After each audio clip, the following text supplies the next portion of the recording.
Am I the a-hole stories? Am I the a-hole for telling my parents that they didn't do jack for me? I've left my home when I was only 18.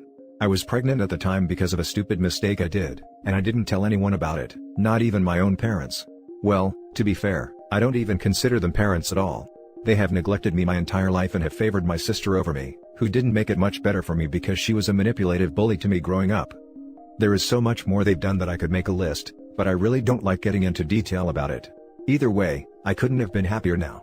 I've done a freaking fantastic job raising my daughter Grace, who is my ray of sunshine. She is honestly the only reason I've kept going on through the rough patch, and I love my baby girl so much. I'm doing quite well for myself as well. I'm not rolling in cash, but I'm doing well financially and I'm comfortable with my new lifestyle. Well, my parents recently contacted me. Apparently, their golden child is a mess and their life has just gone downhill.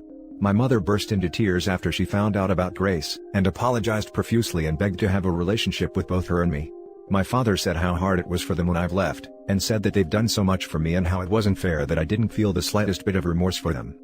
I told them that they didn't do jack for me, and that my daughter does not associate herself with strangers and that neither will I. I then hung up, and they've been calling me and texting me, and basically trying to guilt trip me because I'm keeping their grandchild away from them. I feel as if they actually are sorry, but another part of me says that they are not and that I should stick to my guns and not interact with them. Am I the a-hole? Editor to add, here's an explanation of what they've done to me. I'm so sorry. I just don't like talking about it that much. But now I feel as if I'm obligated to do so. They haven't allowed me to have any friends whatsoever. They've controlled every little aspect of my life, including the way I dressed, spoke, my views on certain things, etc. And just practically made me feel like a total outcast. They'd spank me if I'd get a grade lesser than an A, lock me in my room and take away everything from me. The only time when I was allowed to go out is when I needed to go to the bathroom or to eat. And so much more. I really don't feel comfortable sharing anything else if that's alright. And yes, they did ignore me and didn't bother to contact me at all. And whenever I did try to discuss about how I felt, they'd just brush it under the rug and think that I was overreacting. I'm positive they are only in it for money because they have stated that they were pretty much broke, and even if they did want a relationship, I wouldn't go for it at all. My daughter doesn't hate them, but she doesn't love them either, and she has said to me that she would prefer it if she doesn't meet them or share any type of bond with them at all. Now for the top comments. Not the a-hole. You have full autonomy to decide with whom you and your child have relationships. You do not owe them anything. OP owes the parents nothing, but owes her child protection from potentially messed up strangers. You don't know how these people will treat the kid, especially if the golden child decides to spawn. This is a great point. A parent's first priority needs to be their child. Their second priority needs to be themselves, both for their own sake and so they're as prepared as possible to fulfill the first. An adult can and should choose to take on other responsibilities and obligations. Pets, volunteer/charity work, relationships, family, friends, partners/dating, etc. But if any of those interfere with your first and second priorities, they got to go. Not the a-hole. Being a grandparent is a privilege and not a given right, and if your parents are being disrespectful towards you, then they've only got themselves to blame for no relationship with your child. Continue doing what's best for you and your little girl. Depending on where OP is, it actually is a right. Grandparents can take a parent to court to establish grandparent visitation because they do have rights to a grandchild. Not the a-hole. They only remembered you when your sibling was no longer satisfactory. You don't need them in your life and your daughter certainly doesn't. Block them. Now for the next story. Am I the a-hole for telling my teenage daughter to stay with her aunt because my older daughter didn't want her in the house? My wife and I have two daughters, Laura, 20, and Lily, 15. Laura was studying away but came home for the weekend. Lily has just had her first boyfriend break up and it's hit her hard. She's been crying in her room the past few days. Unfortunately, Laura has a bit of a wind-up personality and was tormenting her little sister about the breakup, which only upset Lily more. She was saying things like if the boyfriend left her for a prettier girl, and saying she didn't blame him, etc. Horrible things. We did tell Laura repeatedly to cut it out but she didn't listen, to the point that Lily went to bed in tears. Laura has eye problems. She has been very visually impaired since she was a baby. Her current glasses prescription is -28 and she can't wear contacts. We woke up this morning to screaming from Laura's room. Laura had woken up and put her glasses on, but the lenses had been popped out. Lily admitted to doing it and said she threw the lenses out the window. We did try to search for them outside but they couldn't be found. Laura was crying her eyes out and couldn't see anything at all. She does have a spare pair of glasses but as she only came for a couple of days, she didn't bring them with her. To be fair, Lily regretted what she did as soon as she saw how upset Laura was, But Laura didn't want Lily near her and begged us to keep her away. My wife's sister lives nearby, and I asked Lily to go and spend the day there, because Laura was blinded, and looking after her had to be our main concern. I then got a call from my sister-in-law, saying how dare you throw her out for that spoiled bully. It's not about spoiling anyone. Laura was blinded and terrified, and was too scared to be in the same house as Lily. It was right to ask her to leave until we could get Laura back to her place where her spare glasses were. I do get that it was harsh to just tell Lily to leave, but what else could we have done when our other child was unable to see and crying in fear? You're the a-hole. The oldest was, in your own words, tormenting her little sister. You should have made her leave. I can't blame the youngest for wanting revenge, to be honest. Your oldest sounds horrible. Yeah, she's an adult. She had no business being there if she's going to torment a child. I missed this part at first. 20 years old? That's not a wind-up personality, that's an a-hole, like her dad. You're the a-hole. You're the a-hole. What the hell? You're the a-hole for letting a 20-year-old bully a child like that. And he's also the a-hole for throwing out his minor child, which I'm pretty sure is illegal. Added to add, my mistake, he only threw her out for the day, but he's still an a-hole though. Laura may manipulate him into keeping her there until she leaves at the same time, but for now he hasn't. My mistake. You're the a-hole. So it's okay to let Lily suffer, but it's not okay when Lily reaches her breaking point after you doing nothing to discipline Laura? I know, yes, what Lily did was wrong, but it's on you for not setting boundaries. Sister-in-law, saying how dare you throw her out for that spoiled bully. This comment also makes me think that maybe this wasn't an isolated event, but the older sister has been tormenting the younger one for years and the parents did nothing. What Lily did was a touch extreme, but probably driven to it by years of emotional and mental abuse from a bully sister and enabling parents. Hopefully this will wake up the parents to realizing where they have failed the younger sister. Next story. Am I the a-hole for telling my, possibly, dying sister that I'm not obligated to mend our relationship? Long story short, my older sister has always been mentally abusive and manipulative. I never realized this until I moved out and started a family of my own. Over the past few years, she's insulted me, my wife, my job, accused us of keeping our child from the rest of the family, accused me of manipulating her kids into thinking she was a bad mom, etc. She'll talk crap behind everyone else's back, but will act like nothing's wrong and that she's the perfect person to your face.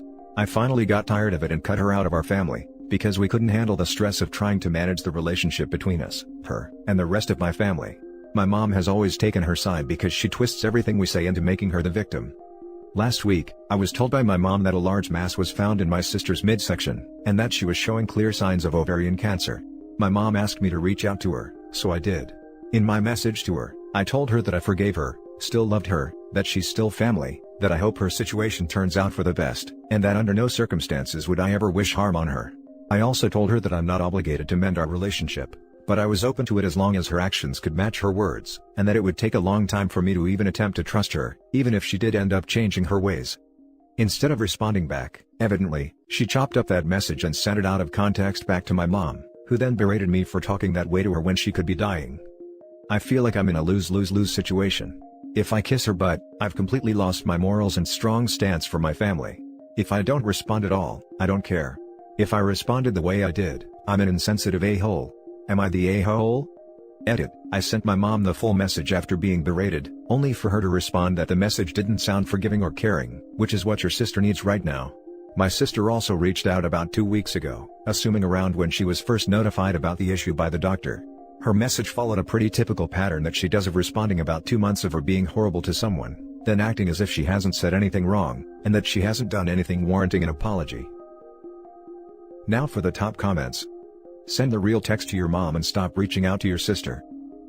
Should have added this to the main post. This is my response to 2 others that have already said this. Yeah, that was my first action after she messaged me. I'm still in the wrong because your message wasn't filled with forgiveness and caring, which your sister needs right now. Sweet, thanks mom lol. Then just take yourself out of the drama. You don't have to be the one to reach out and mend things. Make it clear to your mother that a sickness isn't a magical wand that makes it all better again. Whether you want to be there for her if God forbid it is bad news, is up to you and doesn't mean you have to necessarily forgive. Very well put. Unfortunately, my sister has a tendency to bring drama to people, even when they attempt to stay out of it. Guaranteed, my entire family, outside of my wife and child, would be bearing down on me if I did nothing, although I agree removing myself would be the best choice if that wasn't the case. Not the a-hole. But your mother is as much of a problem as your sister. Why on earth is your mother allowing this? I have adult children. I would never tolerate them running to me as though they were little kids in a fight calling for their mommy. The only reason your sister even does this is because your mother supports her. I'm sorry. You feel like you're in a lose-lose situation because you are. Your sister needs to put you down to your mother to feel better about herself, in a twisted and pathological way, and your mother agrees to this. There's nothing you can do here. So I'd recommend doing whatever you think is right and whatever you feel you won't regret 10 years from now. But mainly, you need to tell your mother not to talk to you at all about your sister, unless it's critical news, like health stuff.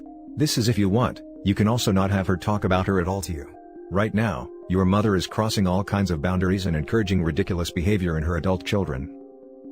The last part is actually what I've asked to be done before. We had a huge ordeal where my sister was going behind my back, talking all sorts of nonsense that wasn't true about my wife, and we were all playing a huge stupid game of telephone. That's when I laid down the line that if anyone has a problem with anyone else, they go directly to that person and no one else. You can see how well that worked. Otherwise, you 100% summarized it perfectly. Now for the last story. Am I the a-hole for breaking a promise my parents made me do when I was 18? A bit of background information. My 25 female parents immigrated to France before I was born to be able to offer a better life for their children.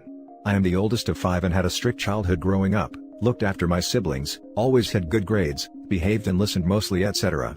My main motivation was knowing that I can live my life how I wanted once I became an adult.